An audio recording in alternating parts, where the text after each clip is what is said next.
कक्षा एकादश वितान में आपका अंतिम पाठ है आलो अंधारी। आलो अंधारी बेबी हालदार द्वारा रचित एक घरेलू नौकरानी की आत्मकथा है। बेबी अपने बच्चों के साथ किराए की मकान में रह रही थी।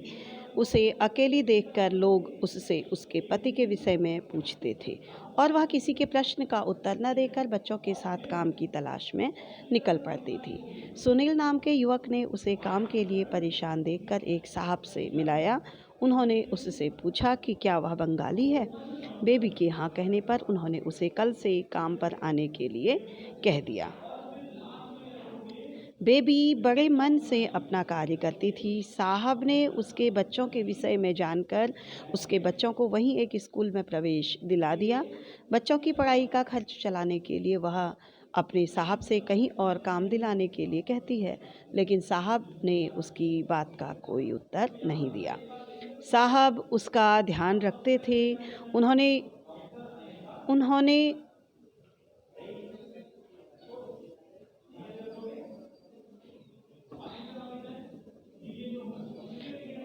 उन्हें उनके बच्चों के समान तातुश कहकर पुकारने के लिए भी कहा। तब से वह उन्हें तातुश कहने लगी। वह भी उसे अपनी बेटी की तरह मानने लगे।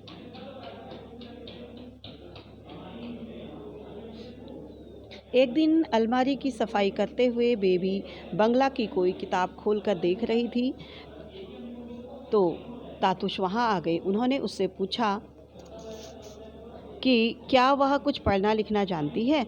उसने बताया कि वह छठी सातवीं तक पढ़ी है और फिर उसने अपने प्रिय लेखक रविन्द्रनाथ ठाकुर, काजी नजरुल इस्लाम, शरद चंद्र आदि बताए तो तातुश बहुत प्रसन्न हुए और उन्होंने उसे तस्लीमा नसरीन की आमार माए बेला पुस्तक पढ़ने के लिए दी। बेबी को किताब पढ़ना अच्छा लगने लगा। तातुश ने उसे पेन और कापी देते हुए कहा कि इसमें तुम वह सब बातें लिखना जो तुम्हें अपने होश संभालने के बाद से याद हैं। तातुश को उसने उसे भरोसा दिलाया कि वह जरूर लिख सकेगी। उस दिन से वह 1-2 पेज रोज लिखने लगी। एक दिन बेबी जब काम से घर लौट रही थी तो उसके बच्चे रोते हुए दौड़ते हुए आए और उन्होंने उसे बताया कि उनका घर तोड़ दिया गया है। उसके घर का सारा सामान बिखरा पड़ा था। वहीं पास में ही उसके 2 भाई रहते थे जिन्हें बेबी के विषय में पता था, लेकिन उन्होंने उसकी कोई सहायता नहीं की। रात भर वह अपने बच्चों और भोला दा के साथ वहीं खुले में पड़ी रही।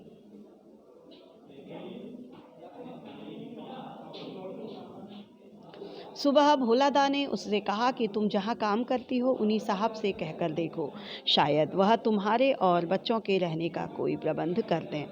वह भोला दा के साथ तातुश के घर गई। उसका सूखा सूखा मुंह देखकर तातुश ने उससे पूछा, क्या हुआ।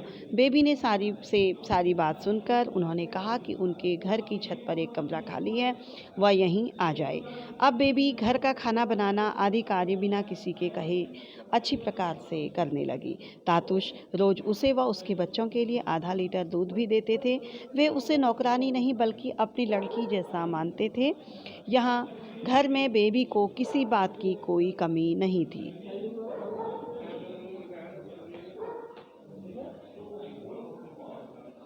2 महीने से बेबी को अपने बड़े लड़के का कोई समाचार नहीं मिला था।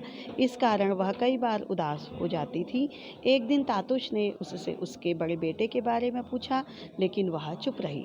फिर तातुश ने स्वयं ही उसकी खोजबीन शुरू की और एक दिन बड़े लड़के से टेलीफोन पर बेबी की बात करा दी। काली पूजा के दिन तातुश ने बेबी से कहा कि वह कुछ दिन के लिए अपने बड़े लड़के को यहाँ ले आए। यह सुनकर बेबी बहुत प्रसन्न हुई। अब बेबी अपना अधिकतर समय पढ़ने लिखने में बिताने लगी। उसने अब तक जो कुछ लिखा था उसकी फोटोकॉपी तातुश ने अपने एक मित्र को कोलकाता भेज दी।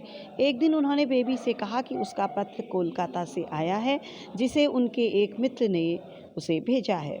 उन्होंने उसे पत्र पढ़कर सुनाया जिसमें उन्होंने बेबी के लेखन की प्रशंसा की थी तथा उसकी रचना को किसी पत्रिका में छपाने की बात कही थी। चिट्ठी सुनकर वह हैरान रह गई कि उसने ऐसा क्या लिखा जो उन लोगों को इतना पसंद आया। तातुश ने उसे समझाया कि तुम सब बातों को छोड़ो और अपना लिखना पढ़ने का काम करती रहो। उन्होंने उसे याद दिलाया कि उनके बंधु के आए पत्र का उत्तर उसने ही देना है, उसे जैसा बने वैसा ही पत्र लिखकर भेजना है। बेबी सोच में पड़ गई, क्योंकि उसने कभी किसी को पत्र नहीं लिखा था। फिर तातुश से विचार कर उसने उन्हें जेठू संबोधन से पत्र लिखा। उसके पत्र के उत्तर में उन्होंने उसे निरंतर लिखते रहने को कहा। कोलकाता में किसी विद्यालय में पढ़ाने वाली शर्मिला दी भी बेबी के लेखन से प्रभावित होकर उसे लिखते रहने के लिए प्रेरित करती रहती थी। उनके पत्रों से बेबी को बहुत स्नेह मिलता था। एक दिन सुबह सुबह बेबी के पिता वहां आ पहुंचे। उसने तातुश को अपने पिता के आने के बारे में बताया तो उन्होंने उन्हें बैठाने और कुछ खिलाने पिलाने के लिए कहा। अपने पिता को शरबत बना कर देने के बाद बेबी ने उनसे माँ के बारे में पूछा तो उसे पता चला कि उनकी तो 6-7 महीने पहले ही मृत्यु हो गई थी। वह कुछ देर माँ को याद कर सिसक सिसक कर रोती रही। बाबा चले गए, परंतु बीच बीच में फ़ोन करके बेबी की खोज खबर लेते रहते थे। तातुश के यहाँ रहते हुए बेबी रोज अखबार देखती थी।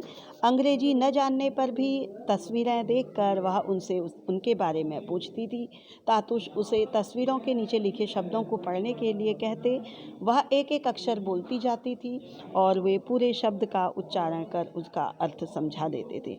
एक दिन उसे सुबह उठने में कुछ देर हो गई। नीचे आकर उसने देखा कि तातुश स्वयं ही अखबार लाकर पढ़ रहे हैं। वह चाय बनाकर लाई और उन्हें चाय देकर दूसरा अखबार उठाकर उनकी तस्वीरें देखने लगी। तभी उसने अर्जुनदा की आवाज़ सुनी। वे चाय मांग रहे थे। उनके लिए चाय बनाने किचन की ओर वह जा ही रही थी कि किसी ने गेट पर आवाज़ दी। बेबी ने जाकर देखा तो डाकिया एक पैकेट लाया था, जिसे उसने तातुश को दे दिया। तातुश ने कहा कि यह तो तुम्हारा पैकेट है। उसने उसे खोला तो उसमें एक पत्रिका थी, जिसमें एक जगह लिखा था, आलो आंधारी बेबी हालदार। खुशी से उसका मन हिलोरें मारने लगा। उसे जेठू की बात याद आ गई कि घर के काम करते हुए भी लिखना पढ़ना हो सकता है। अर्जुनदा को चाय देने के बाद वह पत्रिका लेकर अपने बच्चों के पास गई। अपनी माँ का नाम किताब में देखकर बच्चे हंसने लगे। उन्हें वहीं छोड़कर भागते हुए वह तातुश के पास गई और उन्हें प्रणाम किया। उन्होंने उसके सिर पर हाथ रखकर उसे आशीर्वाद दिया। यहाँ पर पाठ का सारांश समाप्त होता है।